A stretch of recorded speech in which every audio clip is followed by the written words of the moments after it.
Et si, pour la première fois de son histoire moderne, l'Afrique faisait basculer le cours de son destin, non pas sous la contrainte d'un traité venu de l'extérieur, mais en s'ouvrant à un contrat d'un type radicalement nouveau. Si, au lieu d'être encore et toujours reléguée au rang de débiteur éternel, elle s'affirmait enfin comme une puissance capable de choisir ses alliances, de maîtriser ses ressources et de façonner son avenir. Cette question, longtemps restée théorique, il faut aujourd'hui l'affronter. Car le 16e jour du mois de septembre de l'an 2025, un événement sans précédent a secoué chancellerie, marchés financiers et opinion publique sur 3 continents. À Ankara, capitale de la Turquie, le Burkina Faso, au nom de l'Alliance du Sahel, a signé un accord industriel d'une ampleur inédite avec la Turquie, 5,2 milliards de dollars engagés dans l'industrialisation concertée de la région. Ce n'est pas la énième aide humanitaire, ni un prêt adossé à des conditionnalités toxiques. Il ne s'agit pas d'un piège diplomatique où l'Afrique hypothéquerait son or, son coton, son uranium contre une bouffée d'oxygène financière éphémère. Cette fois, le continent noir s'engage dans un partenariat fondé sur l'investissement massif, le transfert de technologies avancées, la création d'emplois durables, le tout porté par un modèle financier islamique qui bouleverse les codes de la finance classique. Rien qu'à l'annonce, le monde s'est arrêté. En quelques heures, l'information fait le tour de la planète. Les rédactions s'enflamment, les places boursières s'agitent, les chancelleries occidentales convoquent des réunions de crise. Car derrière les chiffres, c'est une promesse historique. Plus d'1 million d'emplois directs pour la jeunesse du Sahel, la construction du plus vaste corridor industriel jamais vu en Afrique, et la naissance d'une alliance sud-sud capable d'ébranler un siècle d'équilibre hérité de la colonisation. Les chiffres donnent le vertige. 5,2 milliards injectés dans des usines, des routes, des écoles, des parcs technologiques, sur des terres que l'on disait hier condamnées à l'austérité, à la dette ou à l'assistanat, à Ouagadougou, Bamako, Niamey. La fierté et l'espoir descendent dans la rue. Pour beaucoup de jeunes Africains, c'est peut-être enfin l'aube d'une renaissance, la preuve qu'il est possible de rêver d'un avenir sans exil, ni humiliation, ni fuite des cerveaux. Mais à Paris, Londres ou Washington, l'inquiétude grandit. On craint de perdre une influence séculaire, de voir s'évaporer des marchés lucratifs et surtout de constater que l'Afrique n'accepte plus de subir les règles dictées ailleurs. Les grandes puissances, qui pendant des décennies ont écrit l'histoire du continent à leur avantage, voient apparaître une brèche dans leur forteresse. Ce qui se joue ici dépasse de loin un simple contrat. Il s'agit pour l'Afrique de briser enfin le cercle vicieux de la dette, de reconquérir la souveraineté sur ses richesses, d'édifier une industrie qui lui appartienne de bout en bout. Mais ce moment de bascule s'accompagne d'un risque tout aussi immense. Voir échouer, ou au contraire triompher, un modèle nouveau d'indépendance qui pourrait inspirer tout le continent, voire bousculer l'ordre mondial. Pour comprendre pourquoi cet accord fait vaciller l'équilibre planétaire, il faut remonter le fil du temps, explorer les décennies de promesses non tenues, de contrats déséquilibrés et de dépendances organisées qui ont façonné l'Afrique moderne. C'est une histoire de pièges et de choses trappes, mais aussi de résistance, de rêves brisés et de sursauts inattendus. Revenons d'abord sur l'héritage des contrats occidentaux. Depuis les années 60, la plupart des pays africains ont été confrontés à une avalanche d'accords et de conventions, souvent négociés dans la précipitation ou sous la pression. Derrière chaque signature, il y avait la promesse d'un développement rapide, d'une modernisation accélérée. Mais, décennie après décennie, ces pactes ont enfermé le continent dans un cercle vicieux de dépendance et de promesses non tenues. Prenons l'exemple du Nigeria dans les années 90. Ce pays, alors premier producteur africain de pétrole, a signé de nombreux accords de prêt avec le Fonds monétaire international et la Banque mondiale. À chaque fois, l'aide était conditionnée à des politiques d'austérité, des privatisations massives et la libéralisation du marché pétrolier. Résultat. Les recettes du pétrole partaient pour rembourser la dette, les infrastructures s'effondraient et la population sombrait dans la pauvreté malgré l'abondance des ressources naturelles. Autre cas frappant, la Côte d'Ivoire. jadis vitrine du miracle africain. Les années 80 voient pleuvoir les investissements étrangers, mais, en contrepartie, le pays doit brader ses terres agricoles et accepter des contrats de cacao et de café à prix cassé. L'industrie locale ne décolle pas, le chômage explose, la dette s'alourdit. À la fin des années 90, la Côte d'Ivoire ne contrôle plus ses filières stratégiques et Paris reste le véritable arbitre de son économie. Même les initiatives venues d'Asie n'ont pas toujours changé la donne. Le fameux modèle « infrastructure contre matières premières » prôné par Pékin a permis de construire des routes, des barrages, des stades de football. Mais à quel prix? Prenons l'exemple du Kenya, où la construction de la ligne de chemin de fer Mombasa-Nairobi, financée par la Chine à hauteur de 3,6 milliards de dollars, a généré une dette insoutenable et des tensions sociales. Les emplois promis sont restés marginaux, la technologie importée et les bénéfices rapatriés en grande partie vers la Chine. Dans tous ces cas, une constante. L'Afrique n'a jamais eu la main sur ses propres règles du jeu. Les conditions des prêts étaient fixées à Paris, Londres ou Washington. Les ressources naturelles servaient de garantie. Les profits, colossaux, filaient vers l'étranger, tandis que la majorité des Africains restaient privés d'électricité, d'industrie, d'éducation. Ce schéma s'est reproduit dans des dizaines de pays, du Sénégal à la République démocratique du Congo, du Mozambique à la Zambie. Mais aujourd'hui, un véritable tournant s'opère. Le pacte signé entre l'Alliance du Sahel et la Turquie, d'un montant de 5,2 milliards de dollars, propose un modèle radicalement différent. Ici, pas de conditions humiliantes, pas d'austérité imposée, pas de confiscation des ressources. Ankara investit dans les usines, les routes, les technologies stratégiques pour bâtir un corridor industriel sans précédent et créer plus d'1 million d'emplois selon les estimations. C'est un pari, mais aussi un signal. L'Afrique n'est plus une simple zone d'extraction, elle devient une terre de production, d'innovation et de transformation. Ce partenariat porte bien plus qu'un chiffre. Pour la première fois, l'Afrique se tourne vers un partenaire sans passé colonial sur le continent, qui refuse toute condescendance et mise sur la souveraineté. La Turquie propose une coopération fondée sur l'égalité, le partage des risques et un financement qui exclut l'usure, conforme aux principes islamiques. Le modèle financier islamique, loin d'être un simple détail, change la donne. On parle ici de murabaha, de mudaraba, de partage effectif des risques et des profits, sans recourir à des taux d'intérêt étouffants. L'enjeu est gigantesque. Si l'Afrique retombe dans les vieux schémas, elle verra une génération entière sombrer dans la précarité et perdra à nouveau la maîtrise de ses richesses. Mais si ce pari avec la Turquie réussit, c'est la possibilité de réécrire ses propres règles, de transformer ses ressources en industrie, en emploi, en fierté et en avenir.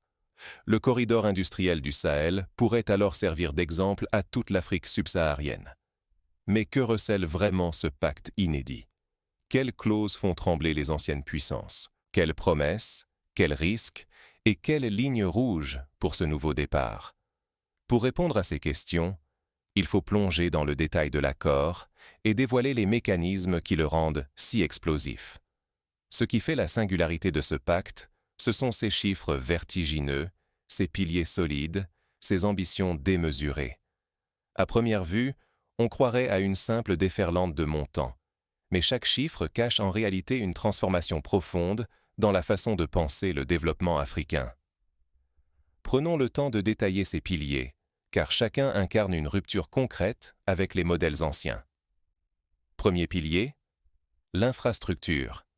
2,8 milliards de dollars seront investis dans la construction de routes, de voies ferrées et d'aéroports. La mobilité n'est plus un luxe, mais un droit fondamental. Jusqu'à présent, de nombreux villages, villes et régions étaient isolés les uns des autres. Les produits agricoles produits dans le nord du Burkina Faso mettaient parfois des semaines à atteindre les marchés de la capitale. Avec ces nouvelles infrastructures, les corridors inédits relieront Ouagadougou, Bamako, Niamey et bien au-delà. Pour la première fois, circuler ne sera plus un privilège réservé à quelques-uns, mais le moteur d'opportunité pour des millions de personnes. Imaginez un agriculteur de la région de Dori qui pourra désormais écouler sa production jusqu'à Abidjan en quelques jours au lieu de plusieurs semaines, ou une étudiante de Bamako qui pourra rejoindre une université de Niamey en toute sécurité. Deuxième pilier, l'industrialisation et la transformation locale. 1,4 milliard seront consacrés à l'industrie textile, à l'agroalimentaire et au parc technologique. L'enjeu est clair, transformer la matière première sur place, générer de la valeur ajoutée locale et rompre avec le cercle vicieux où l'Afrique vend à bas prix ce qu'elle rachète à prix fort. Ainsi, le coton du Burkina Faso ne sera plus exporté brut, mais filé, tissé et confectionné sur place, créant des dizaines de milliers d'emplois et permettant l'essor d'une mode africaine compétitive. De même, les produits agricoles comme le sésame, la mangue ou l'anacarde seront transformés localement, évitant les pertes post-récolte et générant des recettes fiscales inédites. Troisième pilier, l'énergie. 800 millions de dollars seront dédiés aux énergies renouvelables et à l'électrification rurale. Dans une région où, selon la Banque africaine de développement, près d'une famille sur deux vit sans accès à l'électricité, cette promesse va bien au-delà des infrastructures. C'est un acte de justice et d'inclusion. Lumière dans les écoles, hôpitaux équipés, villages connectés et surtout, indépendance énergétique retrouvée. L'exemple du Maroc, qui a misé sur le solaire à Ouarzazate pour électrifier ses zones rurales, inspire ici la construction de microcentrales solaires et d'éoliennes décentralisées dans tout le Sahel. Cela signifie aussi la possibilité de lancer de nouvelles industries, de prolonger les heures d'apprentissage dans les écoles, d'améliorer la qualité des soins de santé et de réduire la pollution liée aux groupes électrogènes.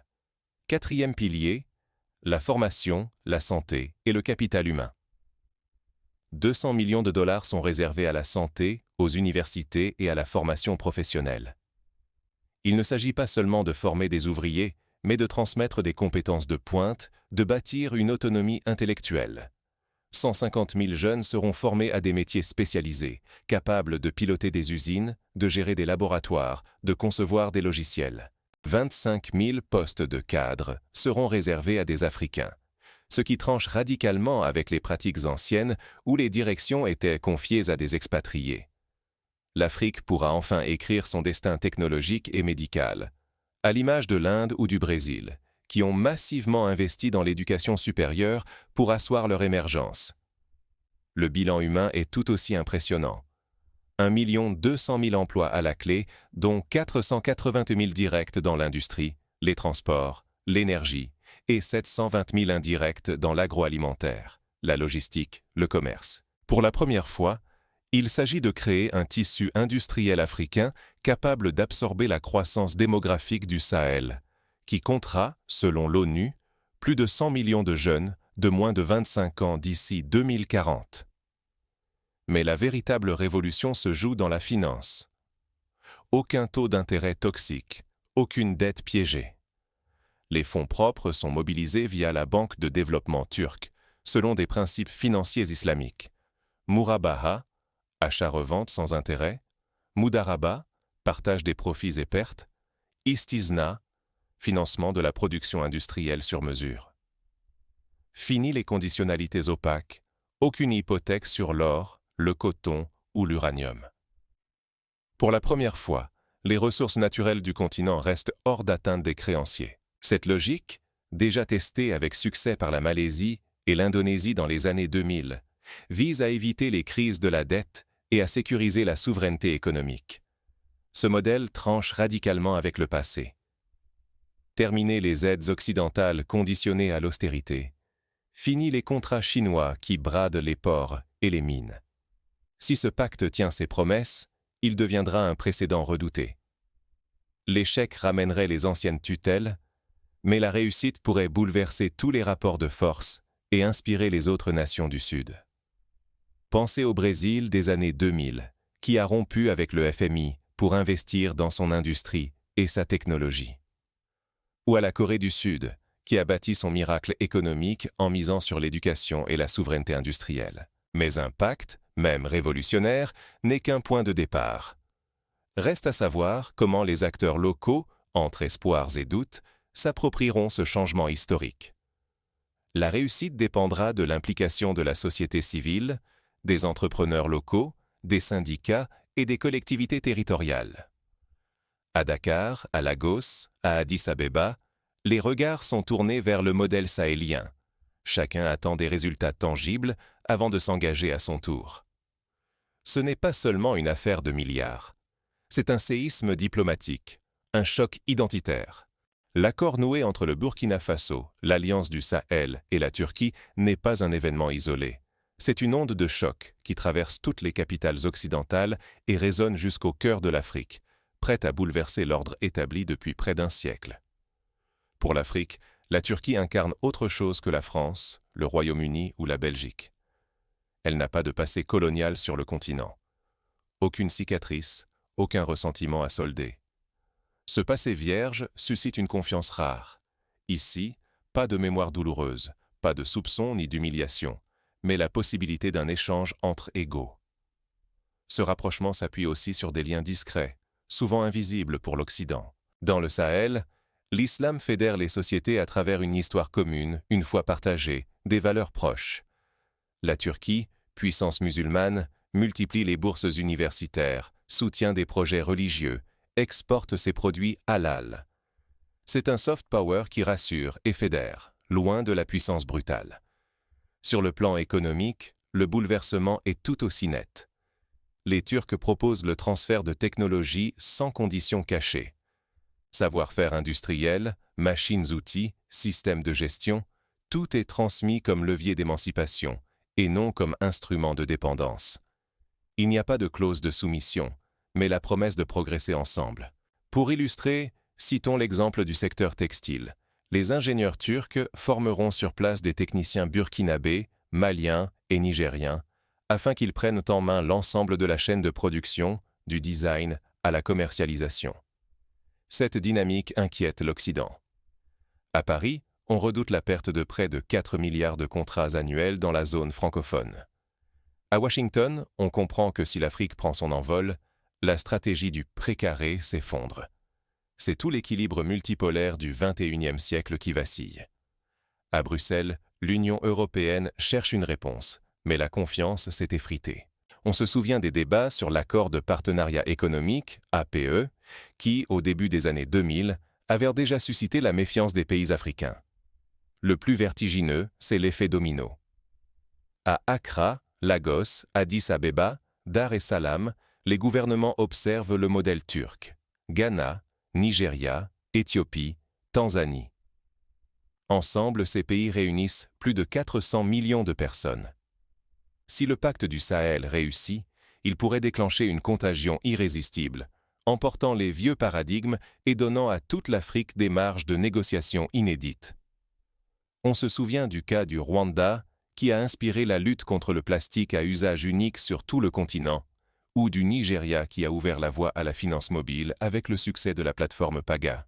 En arrière-plan, une nouvelle architecture mondiale se dessine. Les BRICS s'élargissent.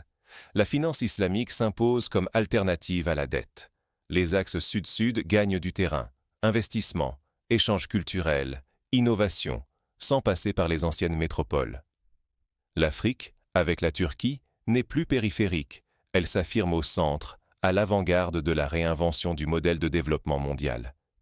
Face à ce basculement, l'Occident hésite. Faut-il résister, s'adapter ou accepter la perte d'hégémonie? À Davos, à l'ONU, dans les think tanks, les débats se crispent. Certains prônent la coercition, d'autres une coopération renouvelée, d'autres encore le repli sur soi. Mais le temps du paternalisme occidental semble révolu. Le souvenir du sommet de Bruxelles sur l'Afrique en 2022, où les dirigeants africains ont revendiqué une place à la table des grands, résonne encore dans les esprits.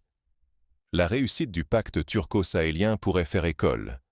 Elle inspirerait toute l'Afrique à réclamer des accords équitables, à mettre fin à la domination occidentale et à rebattre les cartes du pouvoir mondial. Un échec, au contraire, redonnerait du crédit aux anciens réflexes, méfiance, interventions extérieures, retour des conditionnalités. Tout se joue maintenant, au Burkina, mais aussi dans l'esprit de millions d'Africains qui observent, espèrent et s'organisent. Mais si l'histoire s'écrit à Ouagadougou, ses répercussions dépassent de loin les frontières du Sahel. L'équilibre du monde vacille, et chaque acteur doit désormais choisir son camp. La Turquie, en s'engageant dans le corridor industriel africain, prend le risque d'affronter à la fois la puissance américaine, les intérêts chinois et la méfiance européenne. Mais elle mise sur une vision de long terme, celle d'un partenariat d'égal à égal entre Sud du monde. Une promesse n'a de valeur que si elle se construit, pierre après pierre. Pour l'Afrique, chaque avancée compte, car tout reste à prouver sur ce chantier immense. L'accord historique entre le Burkina Faso, l'Alliance du Sahel et la Turquie ne doit pas devenir un mirage de plus. Dès le premier jour, il faudra surveiller sans relâche son application. Corruption, lenteur administrative, sabotage extérieur. Le moindre faux pas pourrait faire s'effondrer tout l'édifice et réveiller les vieux préjugés. La clé réside dans un contrôle local rigoureux. Les sociétés civiles, syndicats et entrepreneurs africains doivent occuper le centre de chaque étape. Ce n'est plus l'ère des experts parachutés, mais celle de la formation rapide, du transfert réel de compétences pour que l'expertise technique et politique change enfin de main. Il faudra s'assurer que chaque usine, chaque ligne de chemin de fer, chaque école soit bâtie par et pour les Africains, dans une totale transparence. L'exemple du Botswana, qui a misé sur la bonne gouvernance pour transformer ses diamants en richesse nationale, peut servir ici de boussole. Gouverner autrement, c'est aussi gouverner ensemble. Les décisions ne doivent plus tomber du haut, ni venir d'Ankara, de Paris ou de Washington. Elles doivent naître d'un dialogue inclusif avec le terrain, associations citoyennes, mouvements de jeunes, entrepreneurs locaux, partenaires sociaux.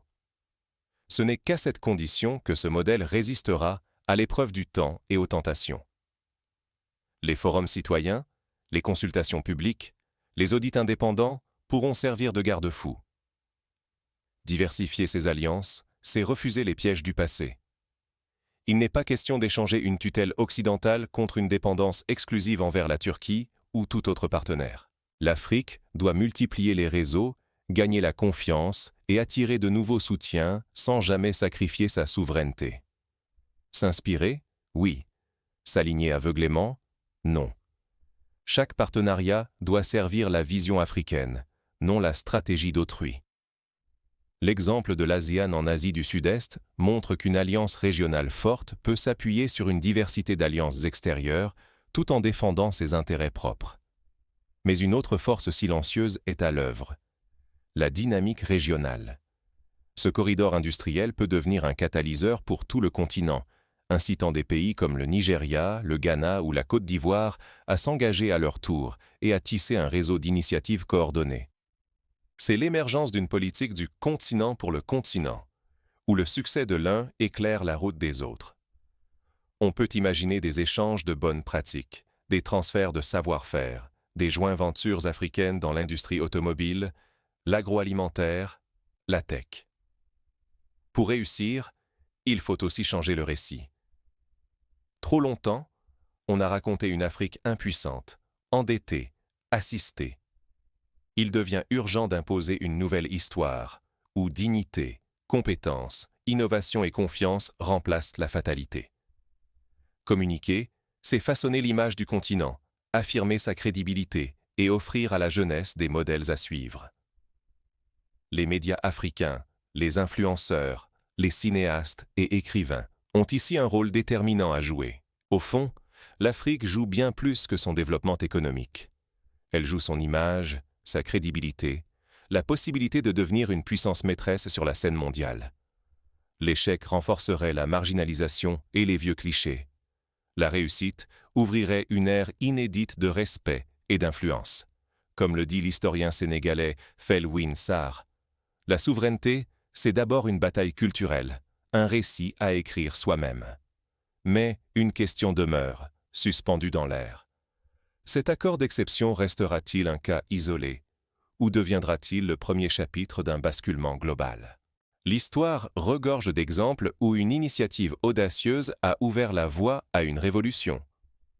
Pensons à l'Union européenne, née du traité de Rome, ou à la vague d'indépendance africaine déclenchée par la conférence de Bandung en 1955. Derrière la signature, l'heure de vérité approche. Chaque décision, chaque chantier, chaque voie comptera. Car l'Afrique s'apprête à franchir un seuil décisif où le réel doit enfin répondre aux promesses. Ce sera l'épreuve des faits, la confrontation entre le rêve et la réalité, entre la vision et la gouvernance au quotidien. Une ère nouvelle n'apparaît pas par magie. Elle se façonne, pas à pas, par le courage et la volonté d'un peuple qui refuse la fatalité. Le 16e jour de septembre de l'an 2025, le Burkina Faso, fer de lance de l'Alliance du Sahel, scelle un pacte inédit avec la Turquie. Ce n'est pas un simple accord commercial, c'est le début d'une rupture. L'Afrique ne veut plus subir ni attendre, elle choisit de s'imposer comme actrice principale de son histoire. À rebours des anciens schémas d'assistance, ce partenariat repose sur un principe fondamental, la souveraineté partagée. Ici, plus de conditionnalité dictée depuis Washington ou Paris. Désormais, chaque partie prend des risques, espère des fruits et partage une vision commune. Cela rappelle l'esprit de la déclaration de Lagos en 1977, où les chefs d'État africains affirmaient « Le développement de l'Afrique doit être l'œuvre des Africains eux-mêmes ». Les enjeux dépassent les chiffres. Derrière les 5,2 milliards de dollars d'investissement, derrière la promesse de plus d'1 million d'emplois et du corridor industriel le plus vaste d'Afrique, la vraie bataille s'engage, celle du contrôle de ses richesses et de la dignité retrouvée. Investir chez soi, former sa jeunesse, miser sur l'énergie, l'industrie, l'éducation, c'est bâtir l'avenir et refuser la tutelle. Mais rien n'est acquis. Le renouveau ne s'offre pas, il se conquiert, collectivement, dans le débat, la vigilance, l'appropriation populaire. Il serait facile de basculer dans l'enthousiasme naïf ou le scepticisme. Pourtant, la vraie question demeure. Comment garantir que ce modèle tienne ses promesses? Comment éviter que la souveraineté ne soit qu'un mot creux, une illusion de plus? L'expérience de la Malaisie dans les années 90, qui a réussi à sortir de la dépendance grâce à une politique industrielle nationale, montre qu'il est possible de transformer un pacte en réalité, à condition d'une gouvernance locale forte et d'une mobilisation populaire constante. Ce moment est fragile, mais il est aussi porteur d'une audace inédite. Chacun, chacune, a le pouvoir d'interroger, d'amplifier, de réclamer des comptes, de rêver plus grand. Écrire ce récit ensemble, c'est déjà commencer à le rendre réel. Les réseaux sociaux, les plateformes citoyennes, les mouvements de la diaspora peuvent jouer un rôle décisif pour surveiller, critiquer et améliorer le processus en permanence. Car la souveraineté ne se décrète pas, elle se cultive au quotidien. En ce jour, l'Afrique debout, confiante, trace une voie que le monde entier devra désormais suivre du regard. C'est un pari sur l'avenir, un défi lancé à l'histoire, et peut-être le début d'une ère nouvelle, où chaque Africain, chaque Africaine, sera